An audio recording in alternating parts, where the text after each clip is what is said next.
Okay, welcome to another episode. I'm sitting with my buddy, Mr. Dominic Rapson. What's happening? From Orange of Vitality and founder of Hunters Bali. Now, we're going to talk about a lot of things in this episode. So, Dominic's a man of... He's lived a lot of life, many lifetimes. And out of all the people I know, he's experienced the most things. Like, you've experienced more than I can... ever, like, if I wrote down all the things I want to experience, you've experienced a lot of them already. Yeah, fair. And yeah, man, like, it's just really inspiring to see someone living on their purpose, you know?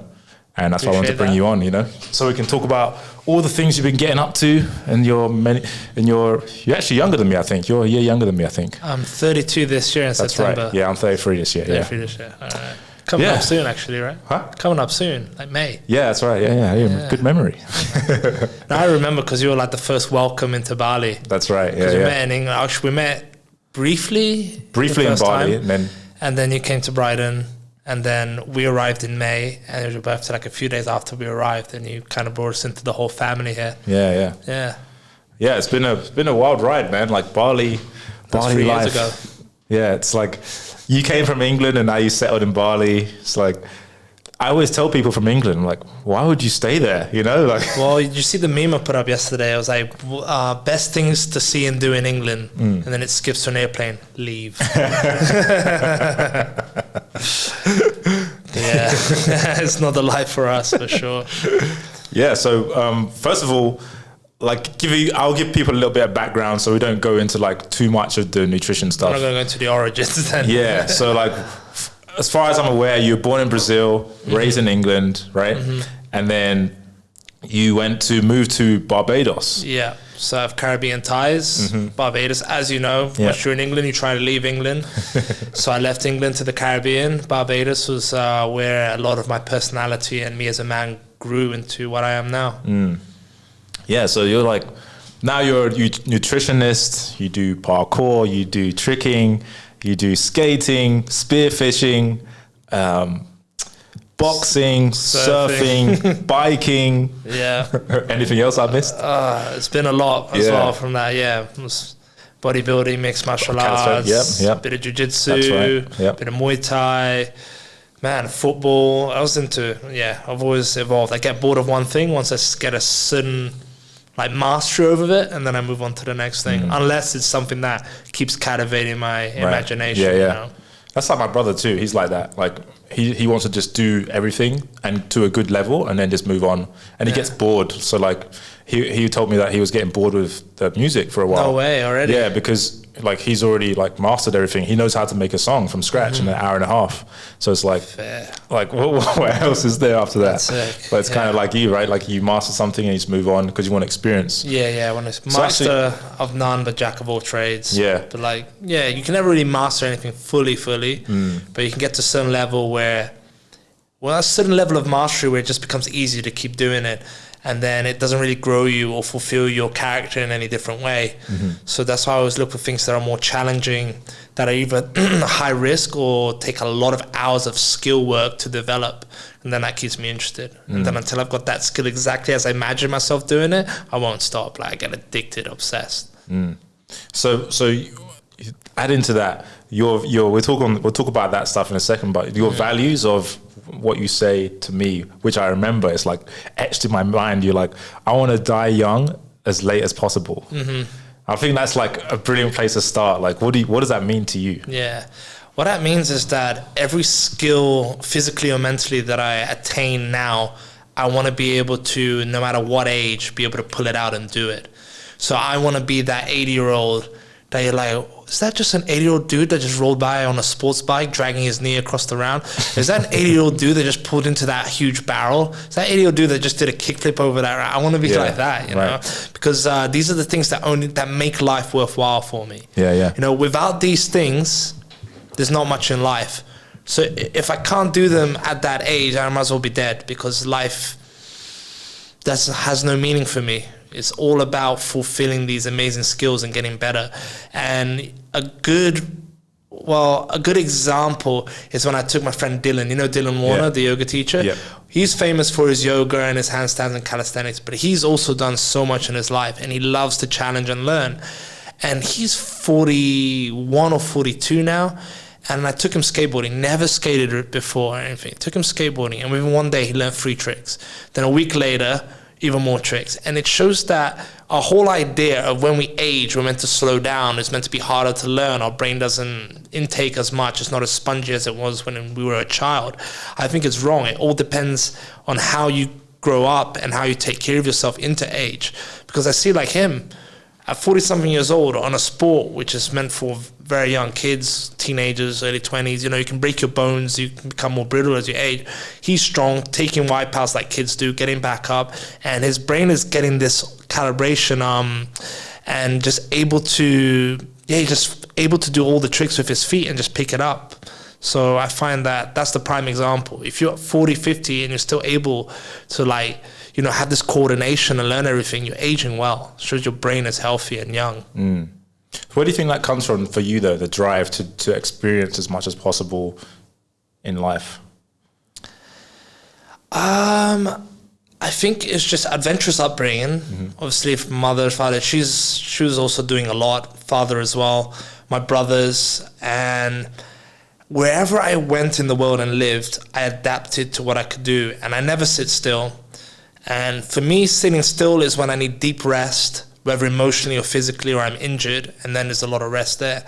And with my holistic protocols and the way I live, I have so much abundance of energy, physically and mentally, that I've got to use it. If I don't use it, I don't feel like I'm living.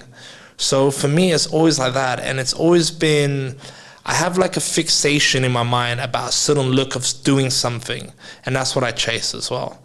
So, from young, I saw skateboarders, surfers, snowboarders, motorcycle riders doing cool stuff. And I always visualize myself doing it. And I won't stop until I get to that level of being able to do it at a well-accomplished, safe and extreme level. Mm. So that's, I guess, is the drive. I've always been infatuated with cool-looking sports, combat, adrenaline, things like that. And I'm not really an adrenaline junkie. I've done many things that aren't adrenaline-related and still master them. But there's something about the edge of getting close to where danger is and being comfortable there, and mastering a skill that brings you close to there, but you're within a safe limit because you've attained the muscle memory and skill and the psychology and mind to execute it properly. I love that. Yeah. Like every time I get on a big motorcycle and I'm going around a corner dragging my knee down or wheeling and stuff like that, I know that there's a lot of risk there, but being able to control how you feel within that risk and manage to do the skill is just amazing. That's the feeling that's amazing. Yeah, it's like you feel alive, right? Yeah, and even like you get videos of it and you watch it back and you don't care if anybody else sees it. You just watch it back yourself. It's like, fuck, that's me. And I'm doing that. And I know how that feels. It's like, I get a video of me coming out of a barrel, like on shallow reef, or a big skate trick down the stair set or something. It's just like, wow, you feel empowered. Feel alive, right? Feel alive, yeah. Because that's like there's this book called The Way of the Superior Man, and he says that a man should always live at his edge, like just where there's like he feels the fear, like you should live there all the time. I believe that, man. I mean, everything that we do now is just replacing a very primal, urgent behavior we've always had. Now, like, for me to be as a man, see myself as a man, I'm not going to go to war. I'm not going to join the army. I'm not going to I'm not going to be a puppet for someone. But I still have that urge to go out, hunt, destroy, kill, and fight. But we live in a different world now. So I'm not just going to go and just harm people for no reason or get into fights and harm myself for no reason, right? But if you look at most sports in the world, they mimic a certain aspect of human beings want to hunt or to fight. Most combat sports, football, catching, running, all of these things. So I always have, and as I was getting to the point before, as being a man, you want to fulfill these things. You want to be, it's like the Greeks say, it is a shame for man not to test his full strength. Now that full strength doesn't have to be in combat. It can be in the gym by yourself. It can be in a certain sport. And that's kind of how I live. I want to test the edge of my abilities in different aspects of what strength is across many different planes. And for me, a bonus is if it's tied to nature. because then you're getting out, you know, from screens, you're getting out into the nature. So hunting, I used to love hunting because of that. Spearfishing, I'm immersed in this different world. Riding the bikes, I'm going up the mountain through these like valleys of trees winding, you know, it's beautiful, the sights. And surfing, you're in the wave, you're at the beach. Skating as well is more of an urban style, but there's an appreciation there to the environment. So everything with the environment is also very enriching to me. And this is why, like, I find it so cool that your brand is around your beliefs, because this is a thing, like, in the, like, all the people watching, if they're coaches, like personal branding, right? It's like, how do you build a personal brand? It's like what you believe and what you value in life, right? Like, so these are all the values that you value in life. So you just built your brand around it. Build it around it for sure, yeah. And as I said, I was like, from when you met me as well, I was never shoving down the information down people's throat. I was living my life and documenting it and putting a bit of biochemistry and holistics behind it, but showing you this is the kind of life you can live, and this is how resilient you can be as a human being, man or woman. Live strong, you know, age strong, and you can keep doing these things. Yeah, and this is, for me, like, this is, like, I'm in the transition period of my life right now where I'm like reevaluating who I am. That sounds fucking weird, but no, it sounds great. I think I've done that many times. I think I'm going through one now as well. Really? But please share yours. I want to know. Yeah. So I'm just looking at all the stuff I've done and like all my values, and I'm like seeing how they're changing. Some of the values that I hold, like my views on, like, for example, the fitness industry. Like, my values have changed there. I'm like, people think that a six-pack is going to make them happy. And I was helping people get a six-pack. And now I'm like, I don't care about that, because that's not going to solve their issues. Yeah. You know? So it's like, I'm just reevaluating all this stuff about myself. That's good. That's great awareness. I think that's what, not being afraid to be wrong and not being afraid to change direction and not holding identity to something that you did. Yeah. I think I had a hard time with that as well. Like, I was juggling so many different sports and things because I was like, but it's also part of me. I'm that guy. I also want to show people that I do this as well. Yeah. And then eventually I was like, you know what? I'm not doing this as much. So then I started to relax. But you know what? I don't need to do it. I can come back to this anytime. The skill. And that's another fear I had. If I don't practice this one today or tomorrow, the skill's going to go and I'm going to be really shit when I come back to it. I had to let that all go. Now I'm like, you know what? I don't feel like doing that today. I'm not going to do it. Sell the equipment. I sold all my spearfishing stuff. I still love it, but right now it's not the right time. So I'll come back to it later. And now it's being able to like dive focus into something else a bit more. And that was the thing. It was always too much shared focus. And now like I can evaluate what deeper parts of me do I want to hold on to and what can I let go of or get rid of and reevaluate it. And sometimes it feels almost like you don't know who you are or what are you going to do next, and you get like this bit of anxiety. But then after you realize, actually, you know what, there's only so much joy you can collect from each thing at a time. So you got to learn to but the hard thing is letting go, though, right? Because like it feels like a part. I don't know about how you feel about it, but for me, it feels like a part of me is like giving up or like almost dying in a way. It's a weird thing. Yeah, I mean, I've learned to like that now, but it's still certain stubborn. I would say it's more stubbornness more than fear or anything like that. Like for example, with the bikes, I crashed my bike. And then somebody would be like, you can still ride that. I'll lend you my 250. And I'm kind of like, 250 isn't me. Like, I don't want to be seen on a 250. And it's still like these little stubbornness, you know, and you can still go out and get joy out of it and, you know, change who you think you are. And, you know, but there's always a certain bit of pride and look to it as well. But in a lot of things, though, you can quickly learn to let that go and just be like, you know what, if I just get rid of this now and just divert my attention to here, there's going to be so much more out of it. Yeah. So you're a nutritionist, right? Czech Institute certified, and you've been coaching many ex-vegans. 500 or 1,000? Over 500. Okay. Yeah, I don't know the exact number anymore. Yeah. So I just always say over 500. It was like 5 something, but That's an amazing amount of people that you've healed, and all different issues. Like, it's not like it's the same problem every time. Yeah, from subacute to chronic and degenerative. Yeah, a whole spectrum.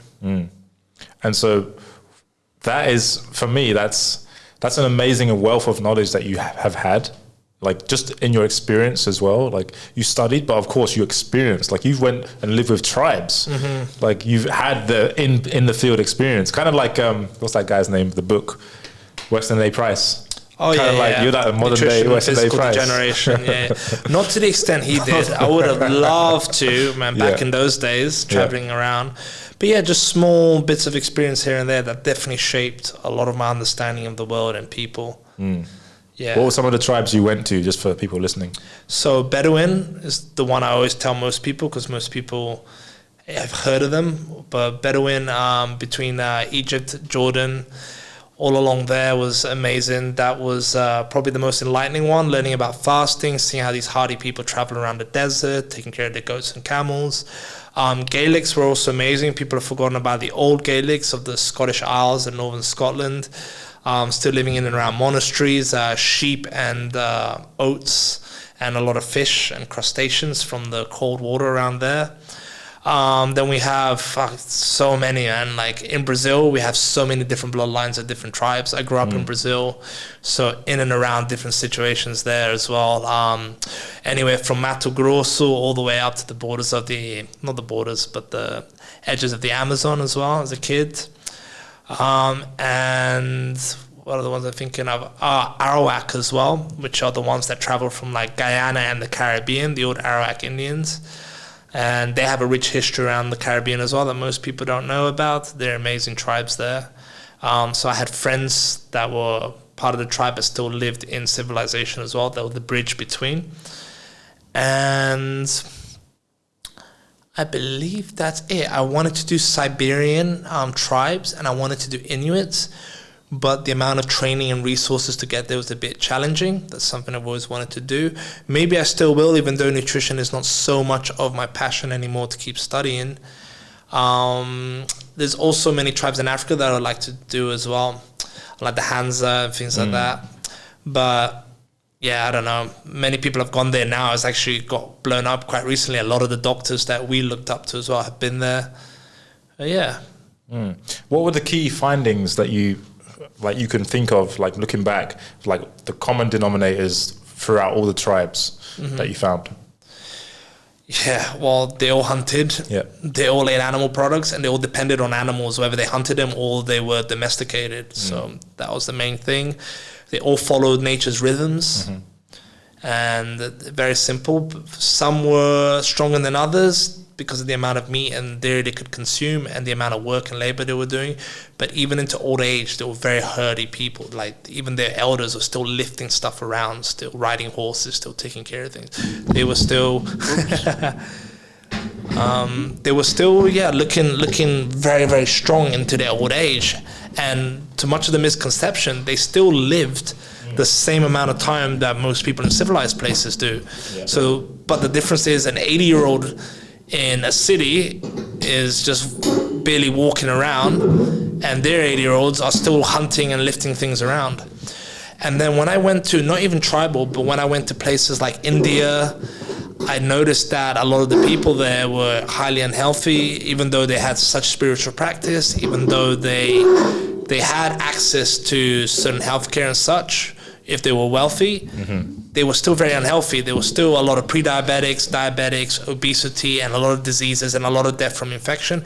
Of course, yes, especially the poor living in very dirty areas, unsanitary. They would die of infections that could be solved just purely by their own immune system. But not only were they living in it, they do not have the nutrients to support their immune system.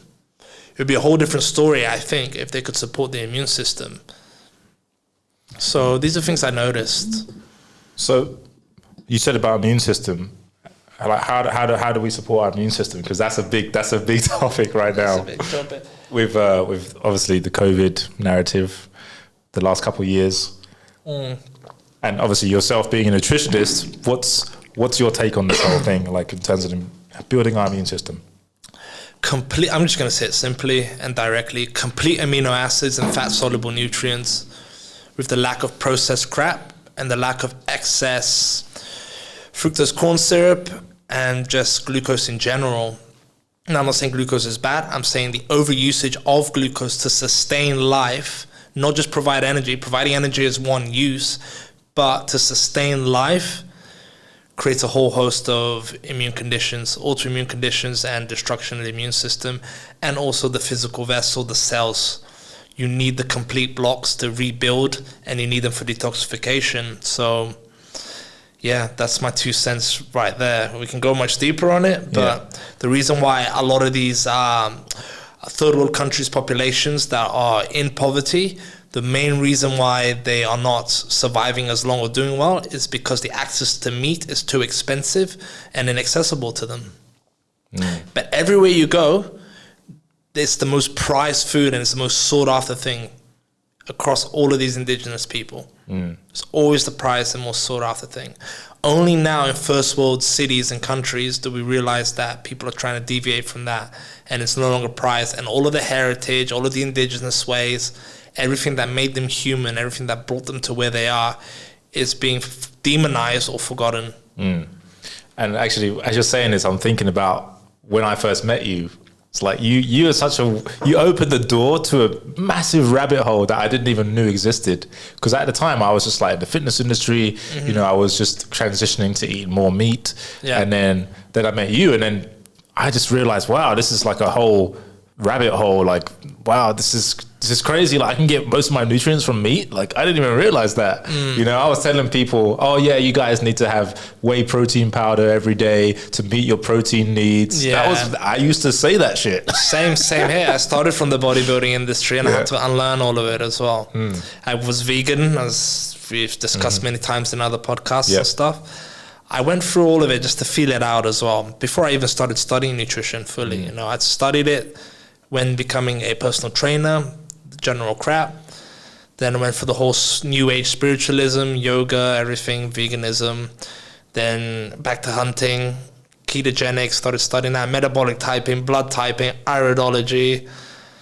And then holistics, I actually studied it. And then biochemistry, meat. And then went full on carnivore. Yeah. So the new age stuff, like, because you were vegan for 2 years, just so people know, because some people are new, right? So just have to refresh their memory. Sure. Some people have seen you before on the Game Changers video we did. Game Changers one. We've changed a lot since then. We now wear shirts. Right? And we're in a room with air conditioning. Wearing shirts. How bizarre. I saw that the other day, that video. So we made a video on the Game Changers, like debunking it. And I was just interviewing Dom. And it looked like we're naked because we can't see our shorts. We just see our torsos. Greek gods. Yeah. So the veganism thing is, I'll just touch on it real quick, have you say your piece on it. But I mean, I went back to England 2 years ago. And I was so surprised at how much advertising there was, how much more advertising there was everywhere for the vegan diet, right? And I was only a vegan for a month, but I literally, how it ended for me was I just started craving chicken. Like, I was living in Bali and I was eating a tempeh tofu curry every day. That KFC, didn't you? Like my genes just started talking to me. They were like, I need some chicken. Give me that chicken, boy. But for you, like 2 years, how did it end for you after that stint? Ended with a lot of enlightenment. Yeah. Like, after I started to see that, I forgot to mention as well, when we were talking about indigenous and tribes, obviously the Bush Rastafarians is another one I spent time with. Yeah. And so spending time with them in the springs of Barbados and around Barbados, there was a lot of them. They all liked Dr. Sebi. You know, I attended one of his seminars and met him. And I started to notice one thing between all of them. They're all really frail.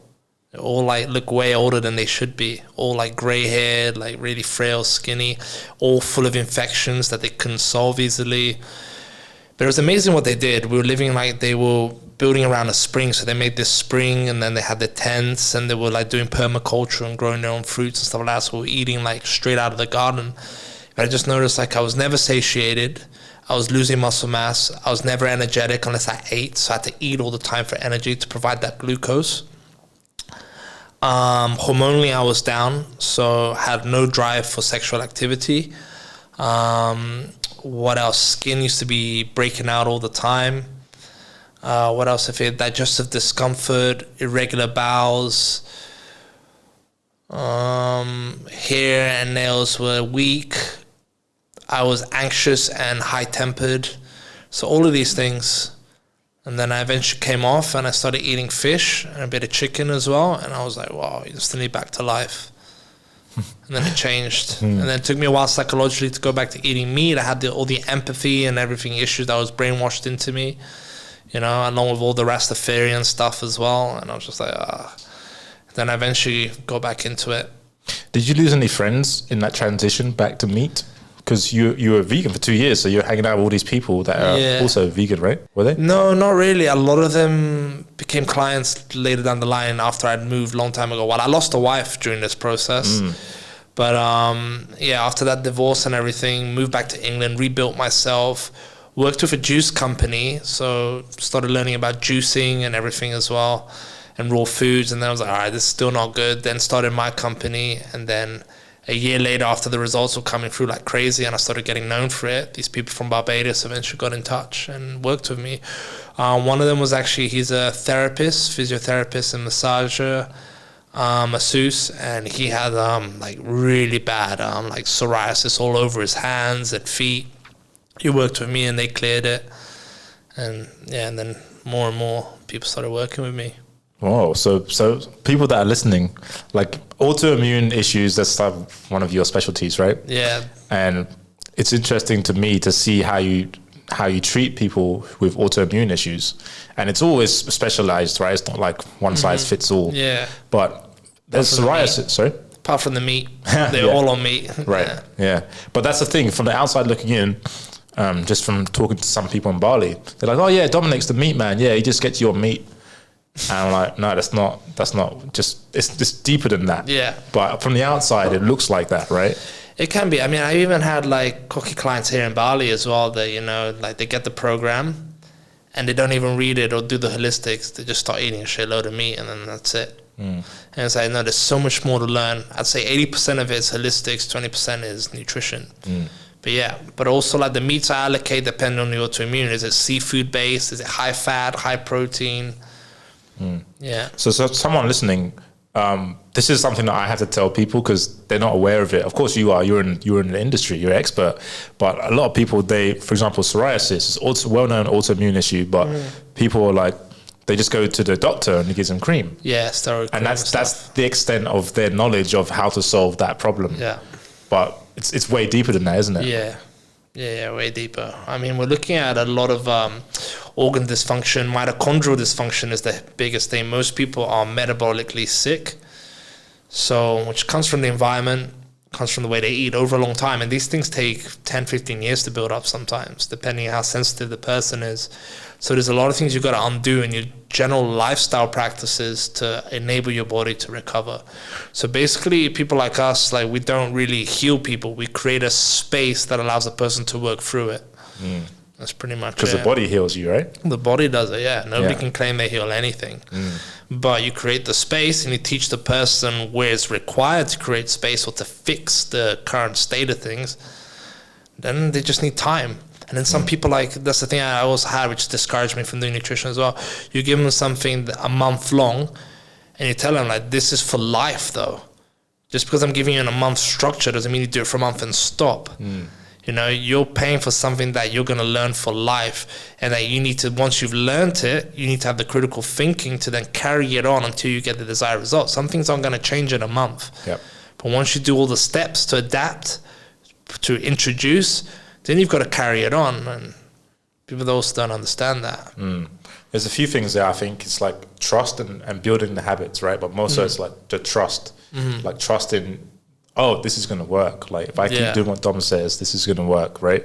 And this is like the biggest thing I see it. Like I experience this too in like marketing. It's like just getting them to, if they trust that this is going to work, then they'll get results. Like I'm sure all your clients who've gotten results, it's because they trusted in your process. Yeah, they've always trusted, yeah. But even those that trust, there's some that just don't pay attention to the finer details and don't take it seriously.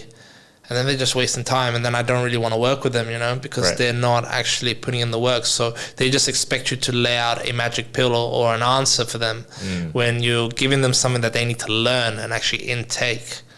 And that's the valuable part. And some people don't get that. And when you see people don't get that, those are the people that don't get the results. And they go back to old habits, or they listen to other people like, that's dangerous, that's bad. And you can show them, well, the thing is they've come to me already seeing the results, which is why they want to work with me.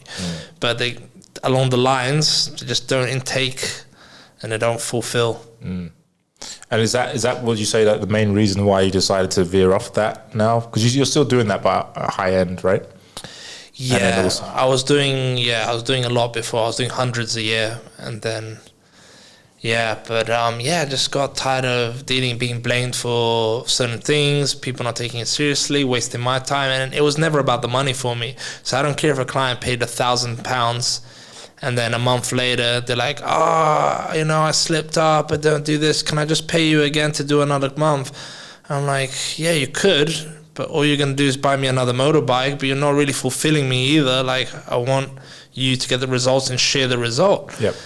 Yeah, so it got discouraging with that. And now I'm very selective. Now I only do 10 a year, and I select, they come to me with a message, and I talk to them for a while before I go, okay, I will take your money and we'll start. Because, I just cannot be bothered to deal. I actually had one still that I selected her because she really wanted to change, really wanted to work. And we spoke. And then throughout each week of the month, different excuse, different things like that. And I'm not a psychologist. I'm laying down the biochemistry simply for what you need. I'm not here to entertain all of these other things that you're bringing into this. So, that's why. And that's why I started the Patreon as well, because just group discussion, and I'm just giving everything now. So everything that is created origins, everything that I've learned to become and do what I do, I'm now giving to everyone. Hopefully that there'll be other people that have the passion to deal with people like that and have more patience and kindness and empathy, and we'll carry on this legacy or this mission I've had. Right now, I've got too many other things to do. So a lot has changed. Yeah, we'll talk about the other things you're doing, but just real quick, so you started a Patreon where you're teaching people how to do what you have basically done for the last 10 years. Yeah, so we're covering everything. Like, we started from the gut. We're starting from the gut up. So we're going through physiology. Each physiology is then accompanied by biochemistry, and then biochemistry is accompanied by anthropology, and then that's then carried on by case subjects, and then it's carried on by the methods. So I'm breaking down everything. Wow. And it's no bias. No bias, no. That's the biggest thing that people say about you is like, oh, he's just biased. Like, he's just in the meat camp. Of course he's going to say all this stuff. Thing is, biochemistry is never biased. That's why people always use that excuse with me. Yeah, but, you're biased. It's like, there's no bias in biochemistry. The body functions as it is, no matter what you think. Every cell, every second that there's a chemical exchange in your body is happening, regardless of what you think is what. It is what it is. That's it. So that's why I've always stuck to biochemistry. When vegans came at me, when fitness industry came at me, when people just generally wanting to know everything, I always gave them it in biochemistry simplified, because it doesn't lie. I have no motive behind that. But they still have rebuttals against all the biochemistry that you recite to them. Not so much. No? Not so much. No, when you come with pure biochemistry, most people don't know the language anyway, so they're just like, what the fuck?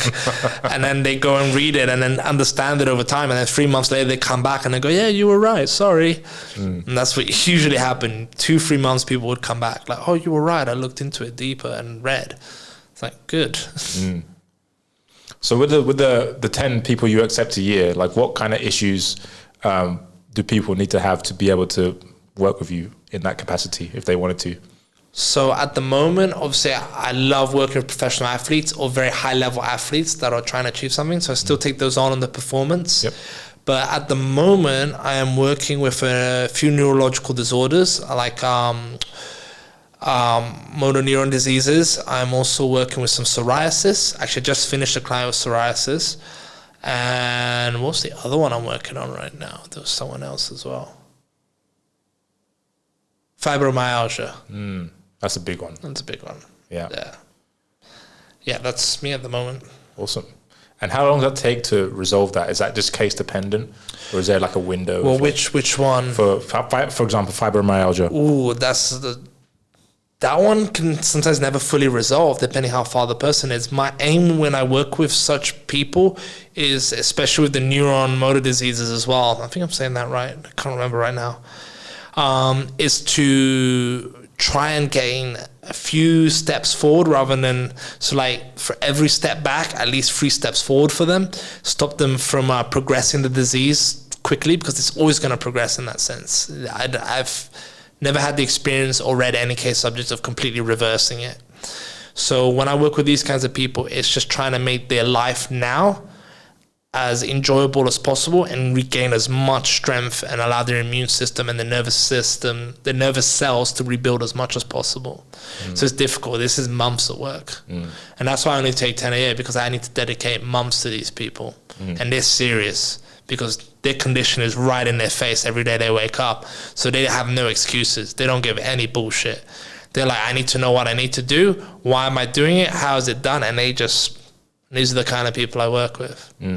You know, because have these people exhausted because what I was going to say earlier, I actually didn't close that loop, but what I was going to say earlier is there's conventional medicine and then there's like functional medicine. These people have exhausted all of that. So these people they've gone through that route and they're like, oh fuck, these are my options: take these pills or go hospital for surgery. You know, like for example, your partner had endometriosis. Another common one people think is irreversible, but reversed it many times in different women, especially my partner. She's now very fertile again. No bleeding, no issues, healthy menstrual cycle, no painkillers, no bloating, no severe pain or debilitation in bed. And that was mostly down to, well, it's not just nutrition, it's lifestyle factors too, right? That was a lot of holistic. That was before I was even carnivore. Yeah. That was with a bit of keto, holistics, fasting. Yeah. Cutting down on the sugars. Oh, she didn't have that much actually. She was very fit and healthy. She was already a bodybuilder, right? But it was the holistic factors, like the tuning of her light patterns, the work she was doing. I had to get her off that graveyard bullshit. Then also I removed all of the toxic things in her household and in her skin that she was applying a lot. And it changed a lot, man. Changed a lot in the whole lifestyle within like 3 weeks. So it's not just about what you eat. Well, it's about what your skin eats too, right? That's light. That's whatever you put on it. That's whatever you shower in. That's whatever you drink. All the holistics. So let's talk about your new venture. It's very fascinating to talk about. Like I think it's a genius idea what you did. Well, my new venture is you've transitioned from the nutrition, like you were going hard with that, right? And then now you built Hunters. Because I'm biased. Of course I'm going to sell meat. Yeah, right. And so you started Hunters Bali, which for those listening, it's a meat company based here in Bali, serving the best meat in Bali. So what was the thinking behind that? I was sitting around with one of my good friends, who's my business partner in Hunters, Jay. And the scandemic was starting. And we were like, oh shit, so people are going crazy at the supermarkets. The meat's shit. We want also good meat, and we can't find good meat on the high streets. So maybe there's an opportunity here. So we realized that all of the importers of meat and all the meat cutters and everything was struggling to sell meat. All the hotels were closed. Everyone, this is right at the beginning. Everything was closed when there was like no one in Bali, right? Remember that? Yeah. So it was during that time, a year and a half ago now. Almost 2, man. Almost 2. Yeah. And we were like looking at like different places like around the world, like Australia, America, doing these meat boxes and stuff like that. And he was just like, man, your nutrition knowledge is so profound, and people know you here for that. Why don't you like make packages that are tailored around the nutrients people need of the best foods we can find here for a good price, and we just put it in a box or a bag, and we make home deliveries, because everyone has to quarantine at home, nothing's open, you have to stay at home, blah blah blah, when it was back in that bullshit time. So then I started it, And, you know, I just started like a little Instagram, started mostly through my Instagram. All of my friends obviously knew they could trust me with my meats and stuff like that. And we were just doing this package, a fixed package of, I think you were one of the first to order as well. Yeah. It was a fixed package of certain things that like covered everything nutritionally of high quality. And we put it in a bag and delivered. And I was even doing some of the deliveries myself back then. Yeah.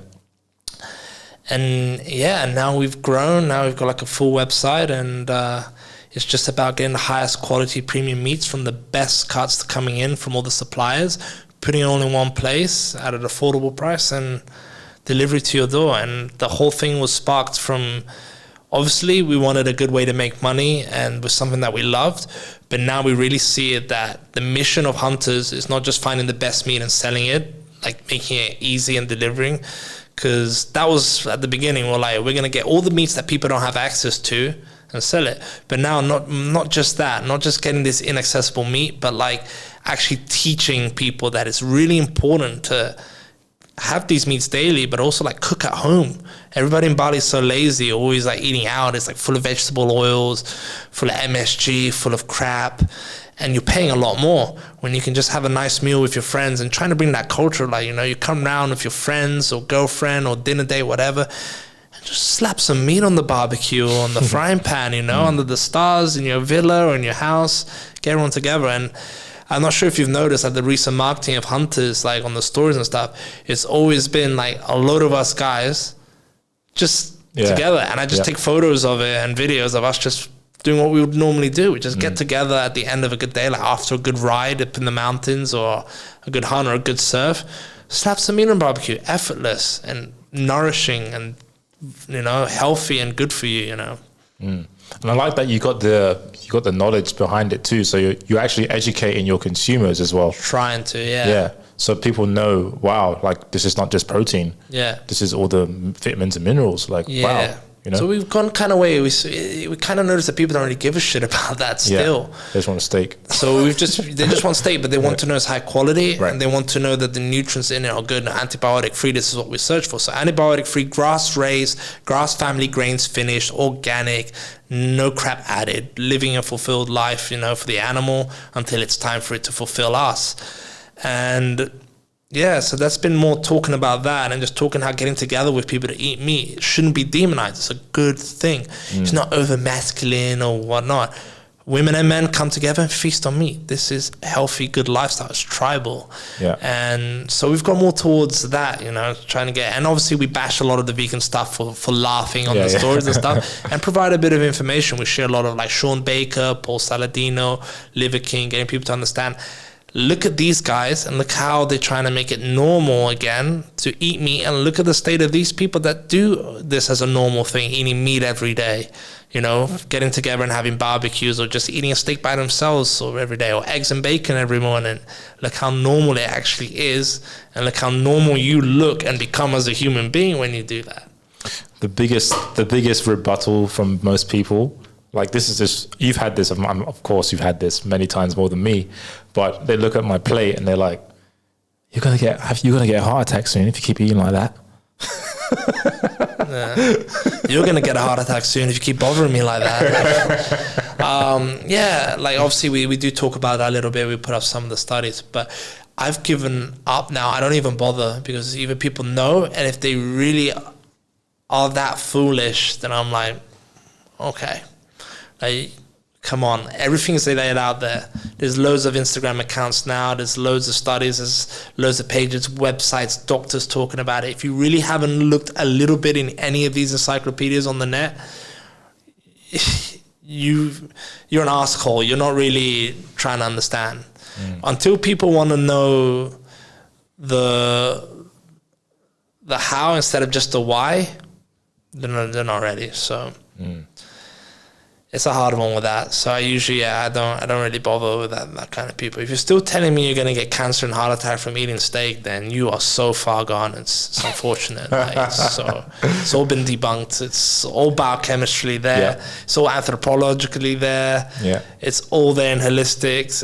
It's all there in history. Yeah. And now you can look at things so easily financially. You can see where everything leads. It's, yeah. Yeah, like the money now is in the fake meat. Yeah, fake meat and other types of protein. So yeah, I don't bother talking to people about that now. Yeah. Even in like my nutrition stuff, I don't talk to people because they know if you're already following my nutrition or on my Patreon, there's no point talking about that. You're already at a level where you understand decent common sense and have critical thinking of the world around you. Yeah. Yeah, there's so many things in nutrition, man. Like that's why I remember at school I studied law and I dropped out because I was just not good at law. I just wasn't good at academics. Like I tried my best and I failed 7 out of 8 exams. I was trying fucking hard. Oh yeah. Yeah. So I was just not good at like arguing and all that kind of stuff. And I noticed when I got into nutrition, I was like, these people would come and like, these people were like, oh, it's going to give you cancer, all this stuff. And I'm like, oh, fuck, I don't want to. I started losing passion for what I was doing. It's draining. Yeah, because it's so draining to like have the same fucking conversation. Who are these people? Like, why do I got to tell them anything or prove anything? That's why you should just leave it. Or I used to just take screenshots and put up on the stories and just embarrass them like that. Yeah. So, yeah, I mean, like you said, there's so much proof out there of what we were saying, what you were discussing. And of course, people are going to have their beliefs. Like I have some people in my life who are vegans and that's what they believe. I can't. And that's fine. Like, why can't people just believe what they want to believe as well? Like, I'm not going to go up to a vegan and be like, you're wrong because of egg, X, and no, like, if you want to come to me and know the how, I'll tell you the how. Yeah. But I'm not going to come and challenge your whys. Exactly. For no reason. Yeah. Right? And you find that it's most people that are insecure or really trying to make themselves believe in what they do or really try and prove themselves right, or the people that come like that. And when they come in like that, they just want to hear themselves. And yeah, raw. Yeah. Raw is best, eh? Yeah. And speaking about raw meat, mate. You've been on the raw meat for the last year and a half? Oh, I've been in and out. Yeah, not something I consistently do. Yeah. I've been in and out. I get bored of it. But you've seen the raw meat experiment guy. He's on like day 90 something now. Yeah. That's amazing. Over 3 months, just every day, raw meal without getting bored or deviating. That's a real good experiment. No wonder he's doing well. It's amazing. I have a lot of respect for anyone who does raw meat because it's not an easy thing, I can imagine. Like I haven't never. It's easy. Is it easy for? Yeah, it's easy. How long do you do it for? Like a month or? I did it for a month straight. Right, a month straight every day. Yeah, easy. Steak, was it minced? Minced, like steak tartare. Yep. Whole steaks, whole eggs, raw fish, raw bacon. Yeah, that's pretty much me. Oysters, of course. Yeah, that's pretty much me. So I just sit there for a whole steak. And do you find that you get more full on less food? Yeah, like if I could eat 3 steaks cooked, I could only eat 1 steak raw. Whoa. If I could eat 500 grams of mince, I could only eat 250 grams raw. Damn. Why is that? Well, one of the main reasons is because you're not denaturing any of the assimilable nutrients. So therefore, your body actually takes in a lot more. So you don't need more volume of food.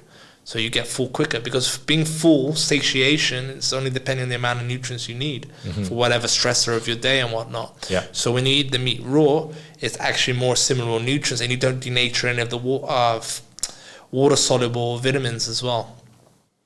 But everyone thinks that you need to cook food to get the nutrients, but it's always been the other way around. Unless it's fallback foods such as plants, you do need to cook them to make them safe to eat. But raw meat with a 1 to 1.5 hydrochloride acid, stomach acidity, perfect.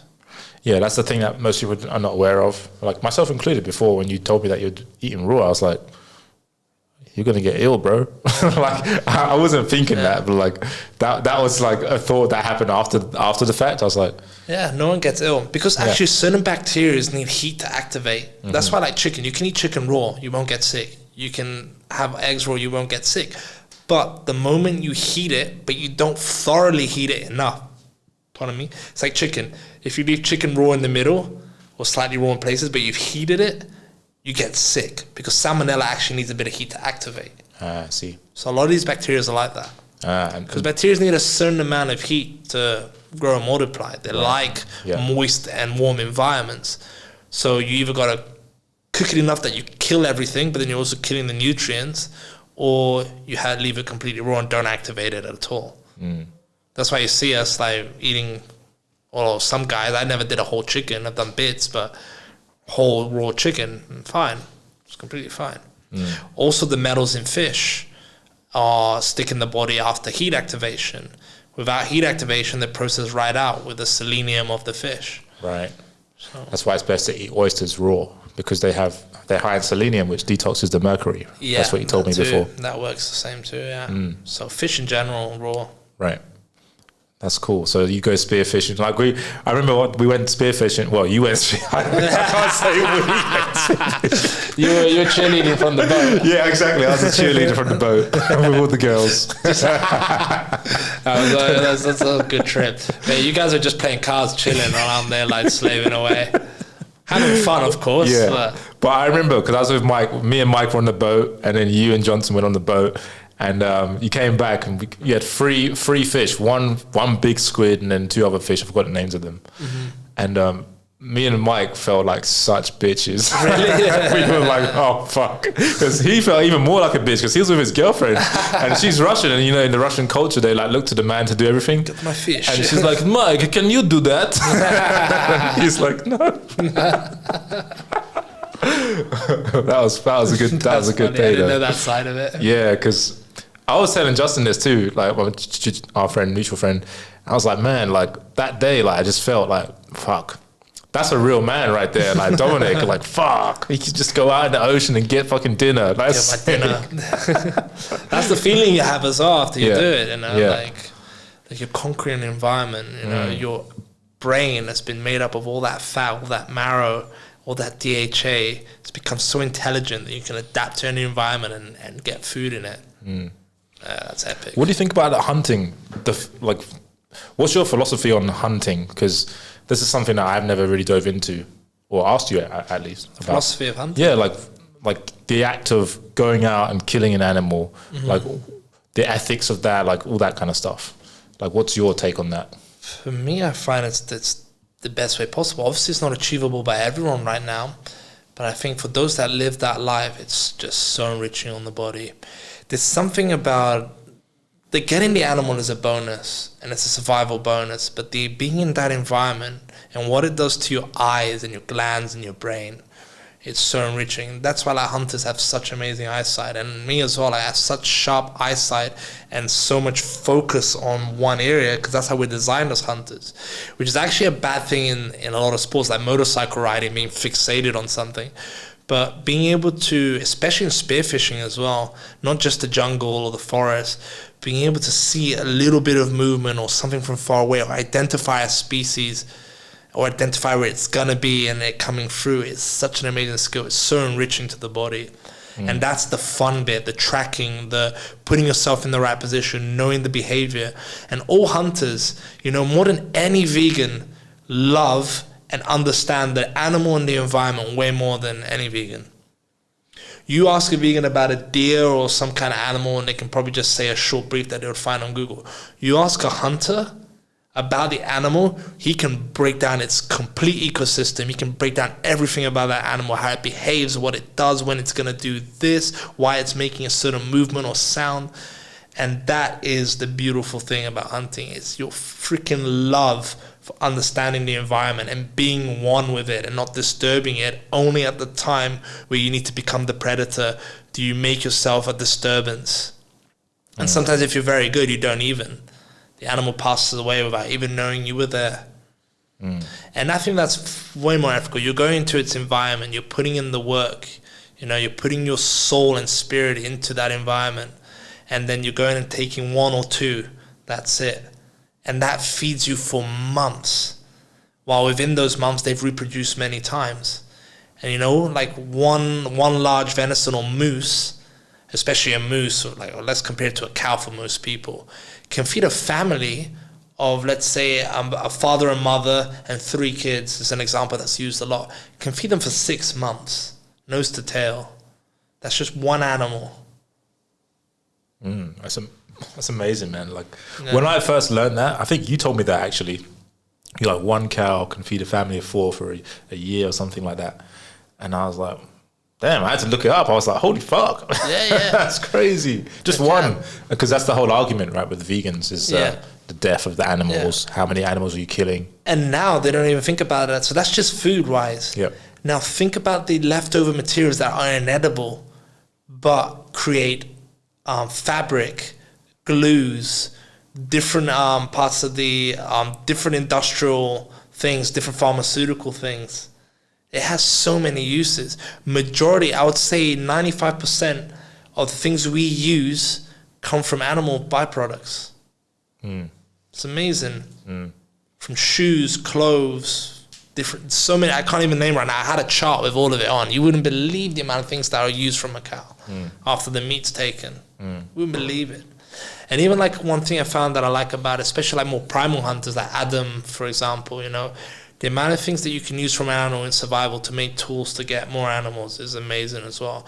Like you use gut lining, gut curing, hide curing to make different, not only clothes, but lines, things like that. It's like things that you use in nature. It's amazing. So with the hunting, how long have you been doing that for? Like hunting? Are you doing that for a while? Be over 10 years now. Oh. Yeah, be 11 years. 11? No, be 30. Be nearly 12 years. Yeah. Yeah. But correct me if I'm wrong, but in Indonesia, there's certain parts where you're not allowed to hunt. Is that correct? Yeah. Yeah. I haven't done much here. Yeah, that's right, yeah. Yeah. There's certain parts that you can. I've been meaning to go, but COVID messed everything up. And obviously you see me spearfish and stuff like that. So let's just switch gears. So I want to talk about the relationship side of things real quick. Okay. If you're open. Yeah. What we're talking about, our relationship. Let's talk about that actually. Yeah, why not? Our intermittent relationship. You disappear off for a bit, I disappear. Yeah, it's actually that's a good place to start. So yeah. So for me, I spend a lot of my day like in my house. I'm a homebody, right? So like I go out to the gym and then I come back and I'm just like by myself. And then kind of opposite to you actually in a lot of ways. Like for me, like the biggest, again, this comes back to values, right? So like people live their life in accordance to their values, right? So like my values, experience in terms of like experiencing lots of different things. I don't have much bandwidth for that, right? Like I just do one thing at a time. So for me, I just like to do jiu-jitsu because I can't add too much to my plate. Like I'd love to fucking surf and all this stuff, but then I won't have time to do my business because I'll just be overextended, overexerted. That's what I sacrifice though. Right. I'm completely opposite. Yeah. I'd rather less money, just enough for my hobbies, and more time, freedom doing stuff than earning money. Right. Yeah. And so this, again, what we touched on before was like my identity and like transition phase. So I'm like, I want to do that, but then I also want the business, you know? So it's it's that pool. Yeah. As me, I'm financially at my lowest I've ever been in my life, but I'm at my happiest and freest doing everything I need. And any money I get goes into the hobbies and obviously just basic survival. And obviously the business needs its money as well. But yeah. That was like me when but before I came to Bali, like a couple of years prior, I started Alpha Trading, right? The fitness brand. And when I started that, my income went like basically to zero.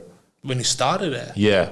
Well, like a few months after, right? Like I was making a bit of money, but like from where I was, because I came out of one industry, right? The marketing space, affiliate marketing. Yeah. And then I went into the health space. Self-employed or that. And I was like, fuck, but my happiness went up. So my income went way fucking down, but my happiness went up. And I was like, this is fucking weird. It's just crazy, bro. Shows that you don't need all that money for just buying useless shit, you know? Yeah, man.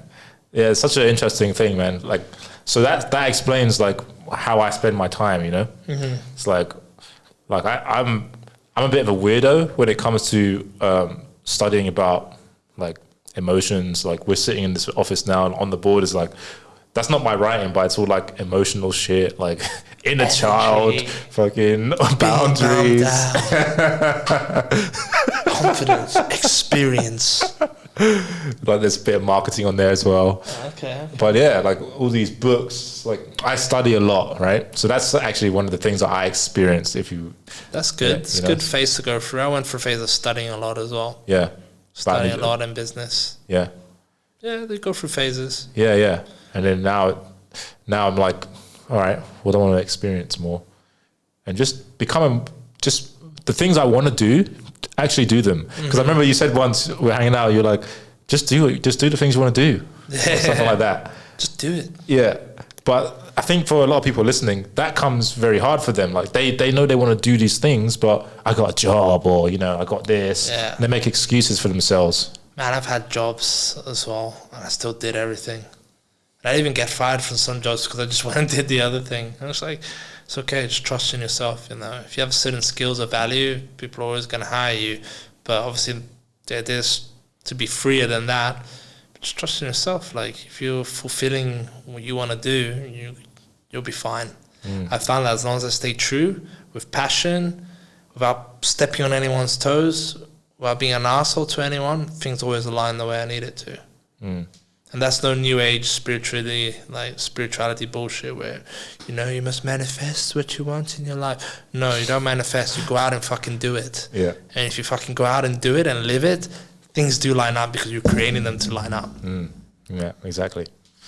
Yeah, but I think, a lot of people just make excuses. They just, because they don't really want it that bad, ultimately. Because that's what it comes down to. They're just comfortable. They just want their comfort. Oh, but, I just better work and keep earning and then pay my rent on time and, I got Netflix and, No, get out of your comfort. Because so again, going back to what you said earlier, you're living at your edge. So are you always comfortable in your life? I am always comfortable, actually, because that's my state of mind. But, even when shit's hit the fan, I'm still comfortable. It's just a different comfortable, though. It's not a complacent, lethargic comfortable. It's a comfortable where I know that I'm always going to be okay. And when push comes to shove, or even before push comes to shove, I have the necessary skills and mind to get the shit done needed. Like for me, say I crashed a bike and it's cost me 40, 50 million to fix and I don't have it. Within a day or two, I would have figured out a way to get that money, And I'll get it and I'll put it into the bike and, So I wasn't really comfortable because I didn't have that money, and I still got to pay rent and blah, blah, blah. But still at ease. Still I'll just figure something out and I'll do it. No excuses. But if I spend it on this, then I'm not gonna. I'll have money for that later. That's later. I got to focus on this now. I can't worry about not having the money for that. I need the money for this. This is what makes me happy now. So how can I get the money for this now? And then when that comes later, I'll think about that then. And just life's really simple. Just people complicate it. You either let people complicate it or you complicate it yourself. But you're never really at a place of privilege like us as well, where we've had the upbringing, we've had the education, we have the means to make money. You never have to really doubt yourself. Yeah. So you never doubted yourself? Or very few Not times? For a long time. I probably have at some point. Yeah. Not that it's a memory now. Probably something I'll choose to hold on to, so I don't remember. But recently, no. Yes, there will always be fear and anxiety. I got to pay rent, but the bike, I just broke my surfboard, I can't afford this, and you get that kind of anxiety, and what the fuck am I going to do? You look in your bank account, and shit, the business doesn't pay out for another 3 months, things have been low, but it's it's not oh no, everything's crumbling, it's what can I do? What should I do? And that's how I use it every time. It's like you have that inner confidence in yourself. It's just any situation, it's the same thing. That's probably why I like the sport so much, because they push you in those situations where you're shit, I'm about to crash, or I'm about to eat the reef, or I'm about to break something. And you got to slow it down and be relaxed and think, what can I do to make this the best positive outcome out of the situation? And that's why I think these sports and this way of living is very important and very good for people to experience. That's why jiu-jitsu is good. Because when somebody puts you in a certain position, jiu-jitsu, you can't just go, oh, fuck, he's going to do this to me. No, you've got to, okay, where's his weight? Where can I put him? He could lead there, but I also have this. I'm strong. I'm relaxed. I'm breathing. And you're uncomfortable, but you're comfortable at the same time. Yeah, it's like that And that's for, as a man, like if any guys are listening to this, like that is a skill that every man needs, right? Like that's actually a really attractive trait. And that's just you like navigating your own life. But to a woman, to the feminine, that's like extremely attractive. Well, that's why my partner trusts me with her life, you know, because I've never showed her rational instability. It's always been calm emotion. She can come to me with her emotional instability, which is natural for women as a creative type, you know, feminine energy, and I'll be there to logically soothe it down, you know. It's just like, yeah, that's my role, and I apply that to everything in life. Do you ever go to her with your issues when you're feeling? Oh, yeah, for sure. Yeah. Well, that's what the feminine is great for, you know. When I come back from my battles and I've got rage or sadness, anger, anything like that, she brings me down to perspective and humbles me down with softness. You know, softness that I couldn't get in the world that day. She then softens me down and makes me remember that I'm maybe in an uncomfortable position, but inside it's comfortable. Especially in her arms, it's comfortable. So use that to remember that everything will be okay. Focus. Don't get caught up in your emotions, in your fears and instability. Bring back stability. Recharge. Go out and fight again with a clearer mind and a clearer objective. And you're letting that go. Like, let's say you have a bad day, you come home, you talk to Nettie and you're like, hey, like you just Sometimes I don't even talk. Yeah. Sometimes she just sees it, she just reads it, or I just say a little bit like, oh, I'm feeling a little bit pissed off and blah, blah. And then it's just her warmth, her softness, her kindness, her empathy, her love, that feminine purity, you know, and just a cuddle. Half an hour later, I don't know what the fuck was I angry about. Yeah. You know, I'm too busy focused on how good she is, and then, yeah. And then for your part, like you said, rational instability. Well, if you're irrational with instability, that's right. Bring back stability. Yeah. So when she comes to you with any issues like emotional stuff, you just say, are you just logical with her? Or do you relate to how she's feeling, or how do you do it? No, I'm just logical. Yeah, just logical, and I hold space. That's it. So I break it down for her. Yeah. To see if she's really worrying about something big, or if she's really thinks she's behaving in the right manner for what has happened. And then I just support her. Whatever, I don't tell her what to do, and I don't change the way she feels. I just let her know that this is the outlook from an outside perspective. This is the logical thing that a man would do, and blah, blah, blah. And then it calms her down, and then she can think of the action she needs to take by herself. So you're not trying to fix the situation. No. Yeah, She's got to do it herself. I only fix the situation for her if it's aggressive and physical. If someone has come at her physically or aggressively, whether vocally or anything, then I'll step in, because then I instinctively have that to protect her and to nurture her in that sense.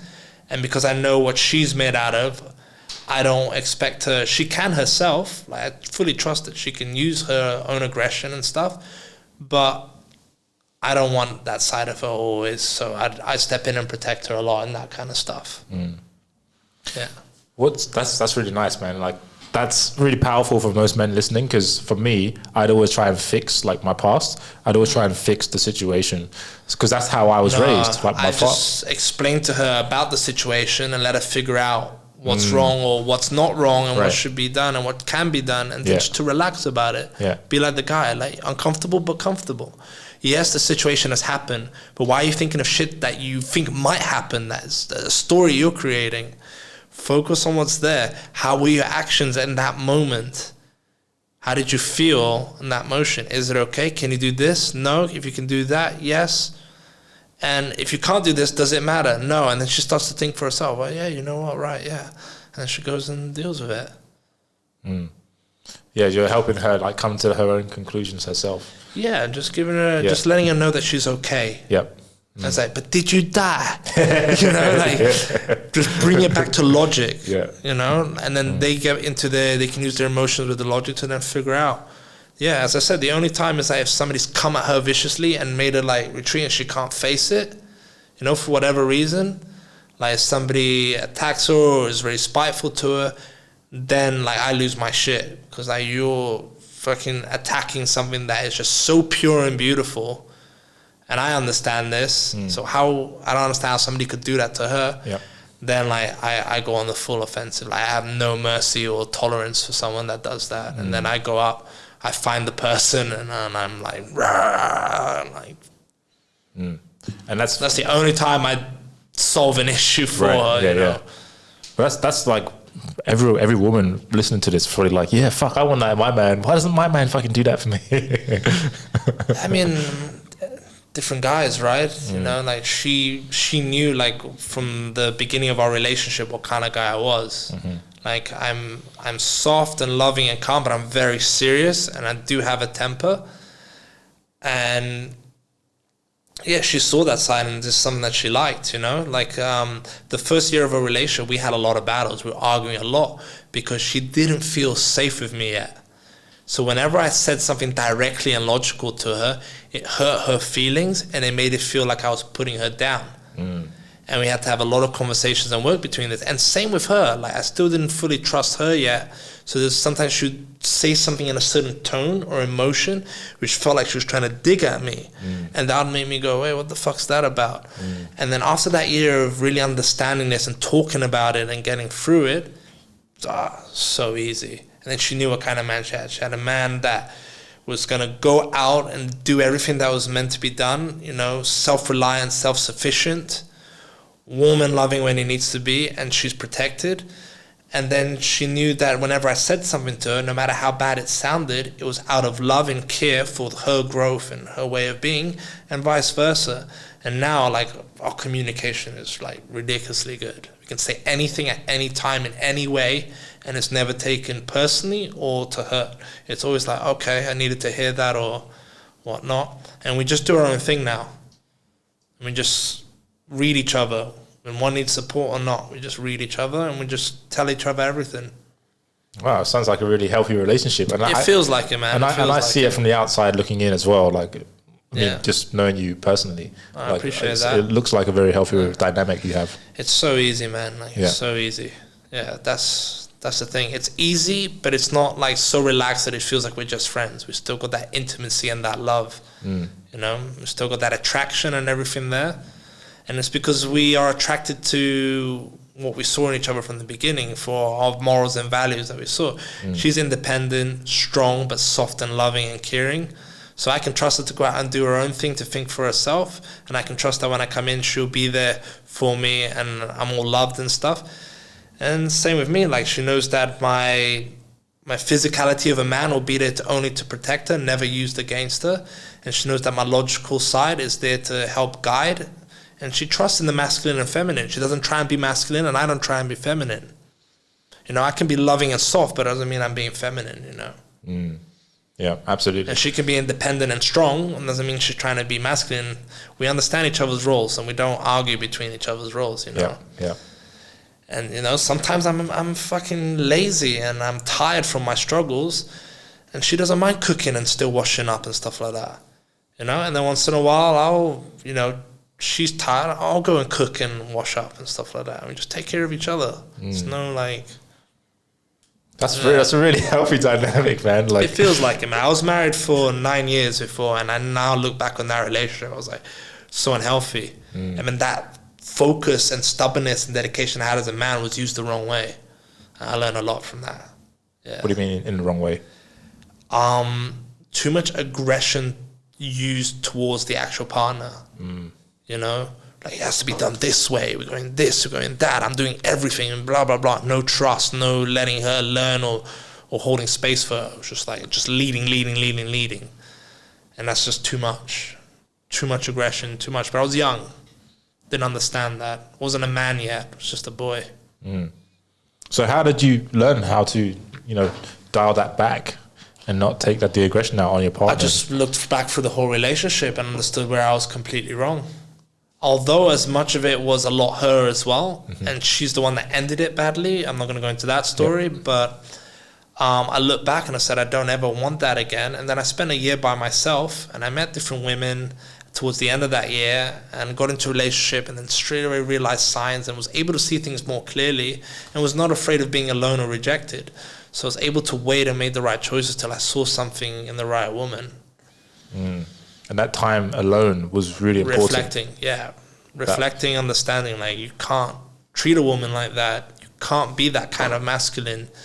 You know, there's a time and place.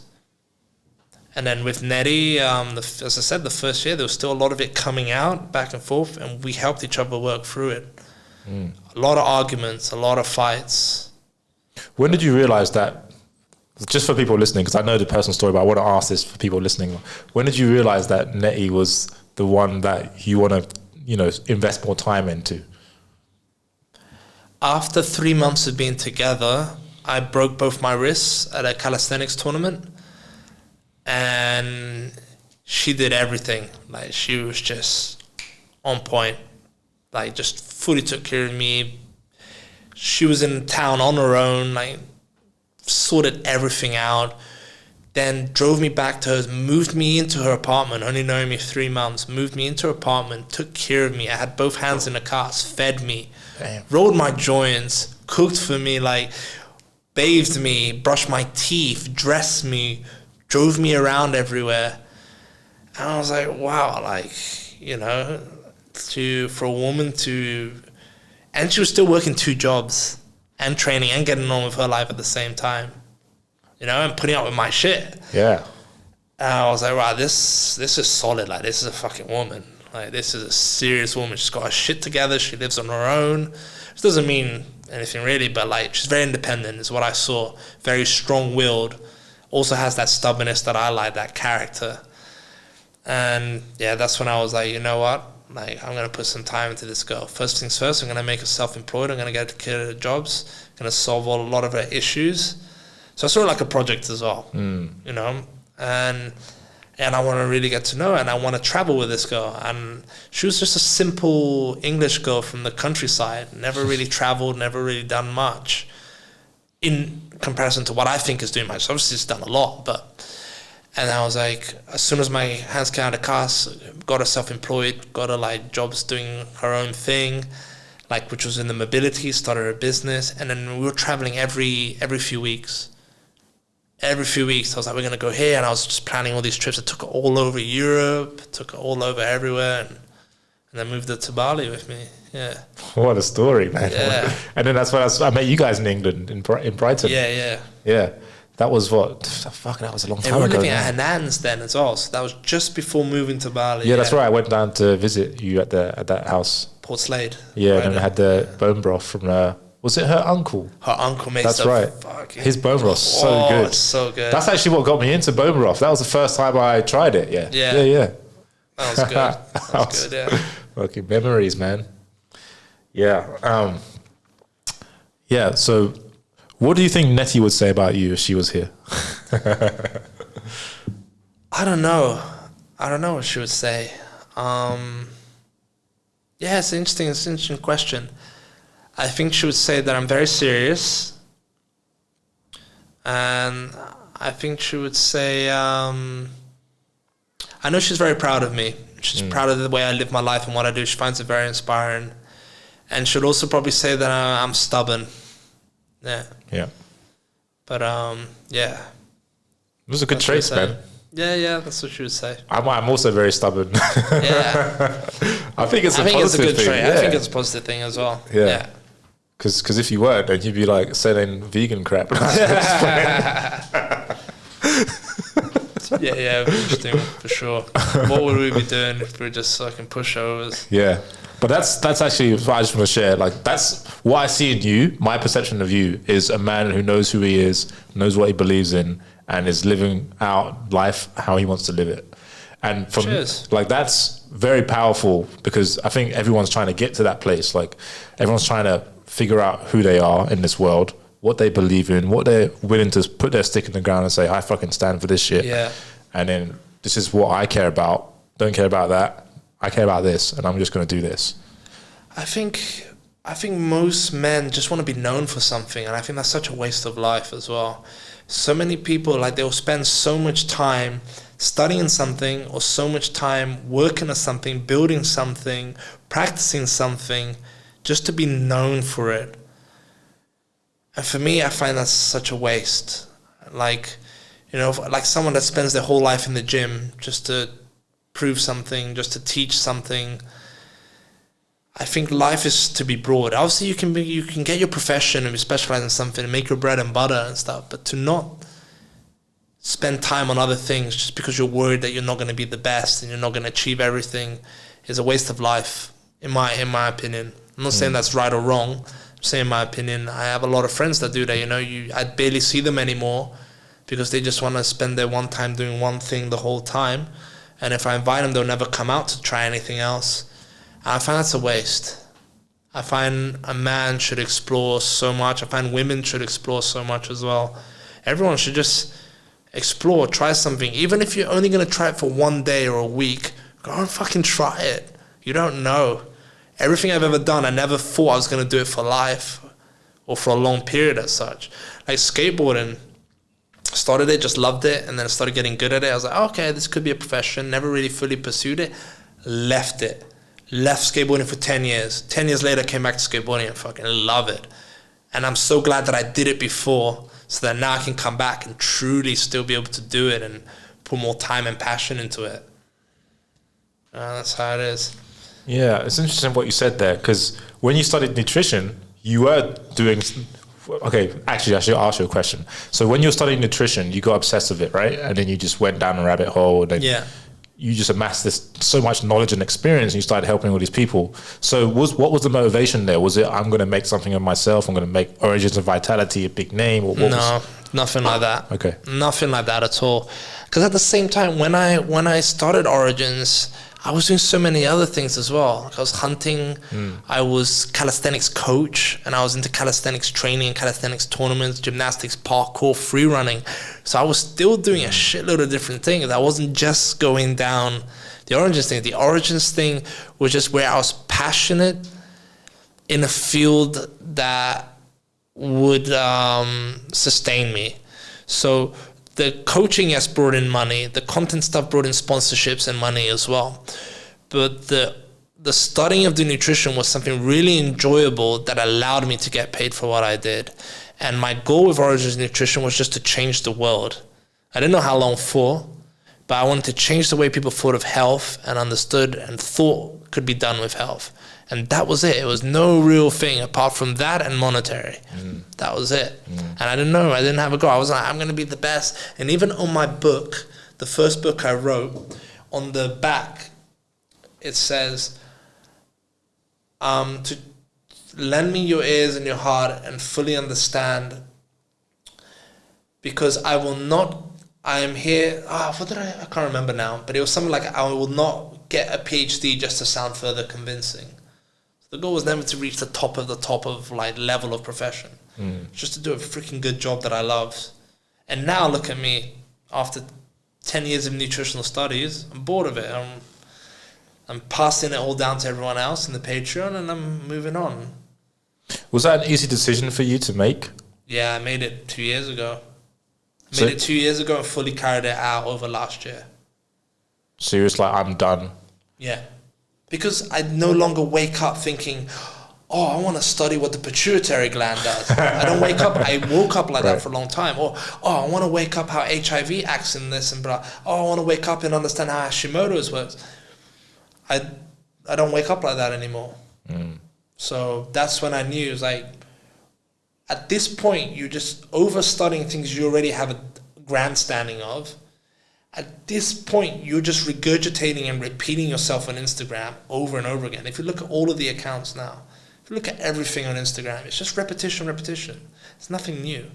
So that's why I stopped on Instagram, especially after being shadow banned and all that. It's like, why am I going to keep rewriting posts of shit I've been telling people for ages? Go and fucking read now, guys. I have a whole I've left an encyclopedia on Instagram already of information. So that's how I was like, you know what? Yeah, this is not for me anymore. I no longer have it. I have nowhere else to go with it. It's as simple as what I've already constructed and tested and designed. I have nothing else to experiment with. There's nothing new and exciting to do. All the templates I have now and the case subjects I have work. I don't need to really do anything else. So I'm bored. You know, there's no point spending time studying and then recreating. So I'm just, what am I going to do? Package it up differently and sell it differently. That's all I'd be doing. And that's a con man to myself. Just be like, oh, I've developed something new, Carnival Point 2. Like, you know, like some bullshit. It's like, I have nothing else to share now. I've told you, it worked years ago. It works now. It works 10 years ahead as well. So that's it. Now I want to develop new things. I want to become more of a businessman with the hunters and getting an understanding of ecology and ruminants and things like that. Still young, butchering and all of this. That's cool. And surfing, skating, riding bikes and stuff. I still haven't mastered those things fully. I'm good at them, but I haven't mastered them. That's nice, man, because you're just focusing on what makes you happy. Yeah. And I think that everyone should do that. As you said earlier, life's so simple. Business should be a part of that too. Yeah. So it's like building a business around your life. That's what you're doing. Yeah, right? Always have. Yeah. Always have. Like before, while I was working for other people, of course not. But then I always got into trouble with that and always skipped through jobs. But like one of the first jobs where I was doing what I really loved was when I became a scuba diver. And I haven't scuba dived now in over 5 years. But I know it's still there. I can still do it really well. And I will go and do it someplace around the world. But that was the first time where I was like, you know, my business is going to be around that. And then it was CPR. And then always just building around what I wanted to do daily. And I was interested to look into. You know, some people are always bored. So what do you say to people who are listening? They're like, oh, it's great for you, Dom, but I'm fucking bored. Like, I don't know what I want to do. I think you just haven't tried hobbies. I don't know. There's so many people that just don't have hobbies. All they know is to work and chill out. Work, chill out. You chill out, smoke a joint, drink some beers, go out on Friday or Saturday night, or lounge around at home watching stuff or playing games. That's cool. I like to play games. I have an Xbox. I chill out. Sometimes I go out as well. But it's just hobbies. Go and just try random stuff. You know? Get an idea of something that you think looks cool and try it. You're not going to be good at it, but keep trying. And if the keep trying is fun, then you found a hobby. If it's not fun, move on to the next. If it's really fun and you're enjoying the process of being shit at it, throw all your money at it and get all the best gear and get invested in it and fucking have fun. That's really it. Like, and if you're saying it's because of work and blah, blah, blah, then you need to think about how much you're spending on unnecessary bullshit and how much money do you really need to survive. And if you're tired and blah, blah, blah, you've got to think of the state of your body. How healthy are you if you're getting tired? You know, that you can't then go and do something fun. For me, no matter what job I worked, after it or before it, I was either going training or I was going to go do the sport that I want to do. Because I ate well, slept well, and didn't stress. Obviously, there's different circumstances for everyone, but it's put simply, figure out where you can make space to not need so much and to create time to do things that are actually fulfilling and energizing for you. And that's where I think most people, like I fell into this trap too, where, you know, I'm so fixated on achieving this goal. Like, I want to build this business, you know, and I surround myself with people who want to build a business. So then that's like my friend circle is like, they all want to achieve. And then I'm just like, oh man, I just want to kind of like have fun now. That's why I got into comedy, because I was like, fuck man, my life is way too serious, man. Like, fuck, I need to lighten up a little bit. Let's do this comedy thing, see how it goes, you know? Yeah, and I like it. That's a nice hobby. It's really good, man. Yeah, and you're good at it too. Yeah, but it took practice, right? Yeah, it didn't come just easy. Yeah. Yeah, it could be anything, man. Whether you want to be fucking good at chess or backgammon, it doesn't have to be something outside as well. Just do a hobby. Do a few hobbies. Go somewhere new. Do something new. Yeah, I think it's the. How are you bored? The attachment to the goals. Like a lot of people, I know a lot of people, that's what I'm saying, is the attachment to the financial goals is why they don't try new hobbies, because they're so attached to this goal that they can't just let it go. That's the way the modern world wants people to think, right? Yeah. Like they want you to think that having a family is expensive and blah, blah, blah. It's only expensive if you do it in certain ways. Like it's really not that much. And it's only if you see yourself egotistically and you gain your strength and confidence from how other people look at you, which is all backwards, right? So, if you don't work this much, you won't be able to have a BMW or pay your monthly thing on the BMW. Well, then why do you have a BMW? What do you need that for? You know, things like that. Oh, big flat-inch TV, mortgage on a massive 3-bedroom house. Like, did you actually need that, though? Or is it because you wanted people to see that you're doing some kind of move? It's like, what are you doing? You're putting chains around yourself just for a look and to feel good on the outside, not fulfilling anything. There's a quote. It says, in the end, the things that you own end up owning you. Yeah. Well, wealth, the only wealth we have is time. Yeah. That's it. Yeah. Time is the greatest wealth. And be rich in health. Everything else, like, yeah, obviously we all want to make money. And like, if I had a lot of money, I'd have way more hobbies, actually. Not more stuff. Yeah. Well, more stuff for the hobbies, the best stuff for the hobbies. But that's how I look at it. Yeah. That's it. Like, I'd have 3 bikes instead of 1. You know, like, that's pretty much it. But all useful things that I would use. I wouldn't get like some Gucci sneakers or a car I don't need or a type of bike I don't need even, you know. It's all spent towards using and enjoyment, you know. Because your motivation doesn't come from impressing others. It comes from your fulfillment and joy within yourself. Yeah. That's where it's like, so you're going to live a complete different life to someone else who's like maybe living in London or New York City, and they're like, fuck, I need to like make lots of money so I can get a BMW better than my friend or whatever, right? Yeah. That kind of stuff goes on a lot for sure. Like I've seen guys and they're like one guy's making more money than the other, and they're like, fuck, I need to get on that guy's level. It's like, why? Yeah. Oh, funny man. The gym that I was working for in Brighton, you should just see all the cars parked outside, like some Lamborghinis and the new BMW, Mercedes, blah, blah, and they're all like paying monthly for these cars. Like they've got leases on them. And then they're like personal training, like 8-9 hours a day or doing other side jobs. And I'm just coming in there, me and Nettie and our little fucking 1 liter, whatever the fuck it was, you know, happy coming in. We do 1 hour work, get out, go eat, enjoy the rest of the day, like living great, traveling. You know, they're paying off these cars every month and we're spending the same amount of their lease on traveling every month, you know. And then they're like, how the fuck are you guys always so tan? It's because fucking traveling to the hot countries. It's like, oh yeah, rather than driving a BMW, got a car that's worth maybe like 800 quid. But yeah, we're spending like a few hundred on travel every few weeks. Like, completely different. As you're saying that, I'm thinking about like, yeah, absolutely. And then my mum, I'm sure she won't mind me saying this, but she got to the age of 50 years old, and she was like, I don't have anything to show for my career. So she went and got a Mercedes. Is that the one you put up on? Yeah. Very nice. Very nice. Right, but the payments ain't nice, bro. I was on lease as well, yeah. But it's like, was it 400 and something pounds a month?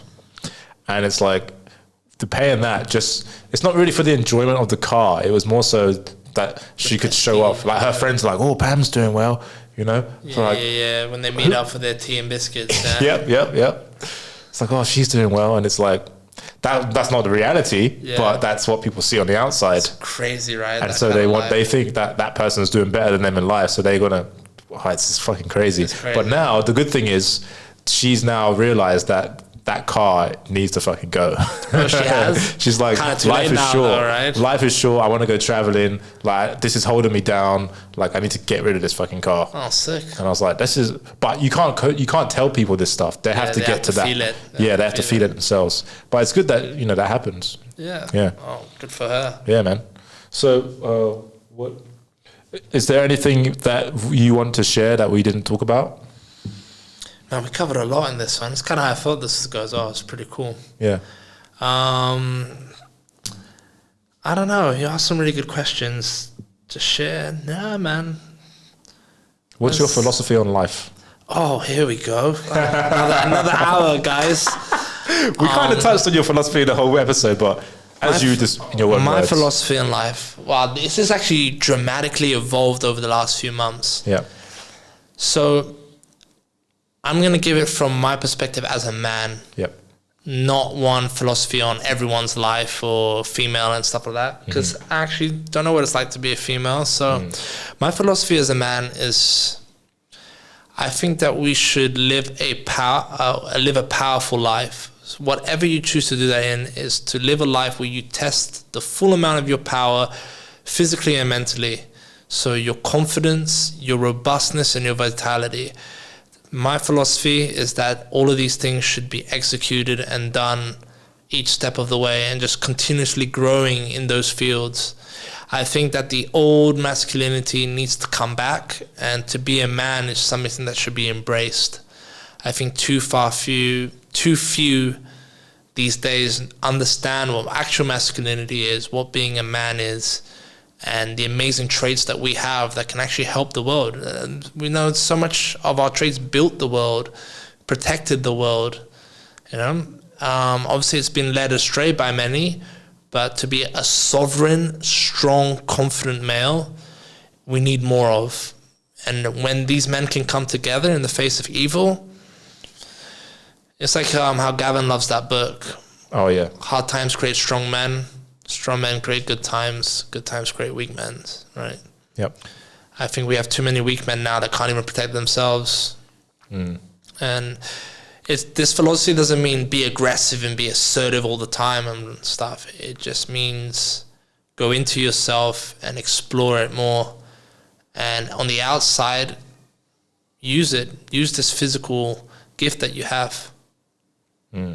Beautifully said, man. I appreciate your time, Dom. And I agree with everything, man. Like, strong men that's what I'm working towards. Like, I have these certain traits, but there's obviously way more space to grow, right? And so, yeah, that's my whole philosophy too, is like, be the strongest man, the best man I can be. And that doesn't mean, like you said, just being like so much of my masculine. Like, I can be patient and empathetic also, and like hold space for women and stuff like that, or my family. That's still masculine, Yeah. Well. It's like being strong in my masculine, like, and yeah, man, life is short, like you said, like just experience as much as possible, and live as much as you can whilst we're here. Whilst we're here, for sure. Yeah. So thanks for sharing, man. And where can people find out more about you? They want to look you up. They may be able to still find me on Instagram, but you get a warning saying that I'm dangerous and I've posted a lot of false information, so follow at your own risk. Patreon, I've just started, Origins of Vitality. And I have Hunters Bali. That's where you find the meats and what I'm doing, and a lot more about the nutrition stuff. And Moge Life is my motorcycle hobby, passion, which I might turn into profession soon as well. See where that goes. But right now I just love it. So yeah, just a lot of riding around Indonesia, which I do a few times a week now. Beautiful Indonesia. And yeah, that's it, man. Thanks for having me, man. Awesome, this has been a really different and good podcast to be on. Yeah. It's been really nice. Yeah, man. It's cool getting to know you. I love talking to you, man. Like, you're just a wealth of knowledge and inspiration. So appreciate it. Cool, man. Cheers, bro. Respect.